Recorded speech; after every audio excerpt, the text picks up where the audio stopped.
Was the first time you were champion, was that from the Money in the Bank match that we had that you won and then went on to cash it in? Was that the first time you were the champion?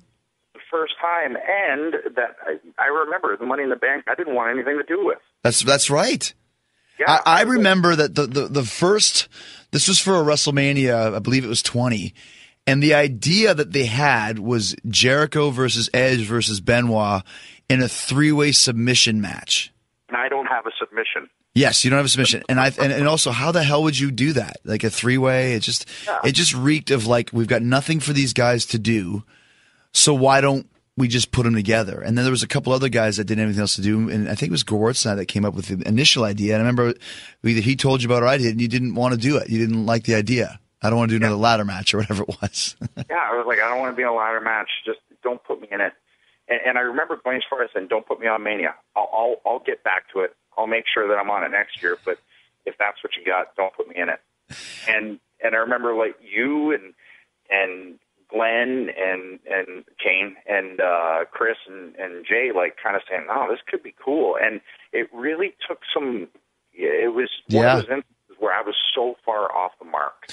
Well, I mean, I remember even, I don't know if I ever actually said it, but thinking to myself, like, shut up, dummy, you're gonna win this thing. Just be quiet, But I mean, and then like you said, it's funny because I was talking to Steve Austin about this a couple weeks ago.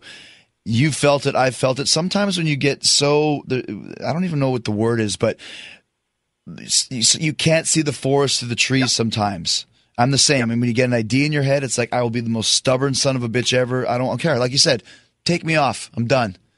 And it's from a point of caring, or maybe caring too much in a way, too. It's like not being able to kind of separate yourself from seeing what could be this opportunity and this amazing thing because it wasn't your idea. Right. Or because you didn't think of it, or because, like, I don't get it because it wasn't my idea. I don't even understand this. I remember you and I at SummerSlam when we had the 7-on-7 with the NXT, with Nexus. It was WWE team versus Team Nexus.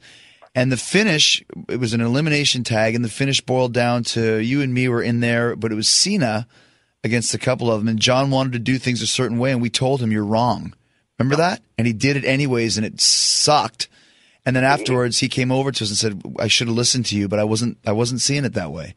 And sometimes you just don't see it that way, One of those things, and sometimes you need to kind of bed in order to go, oh. Yes, exactly. And that was one of those deals where he was adamant to what he wanted to do, and I remember I was like, fine, I'm out of the match by that point. Yeah, exactly. He wanted to DDT, get DDT'd on the floor by Barrett, then kick out, and then beat them both. And you and I were like, that's the dumbest thing. Like, that's just throwing it away for no reason. And anyways. Well, especially when I thought they should have gone over because they were so hot. I remember we were fighting for Barrett to go over. I agree. And in all fairness, where's Wade Barrett now? They should have listened to us, Yeah, that was one of those instances where I think we're actually right, and I think there was a lot of those, but that was one especially where I was like, oh, and I really did. I just went, I'm gone by that point. Fine, do what you got to do.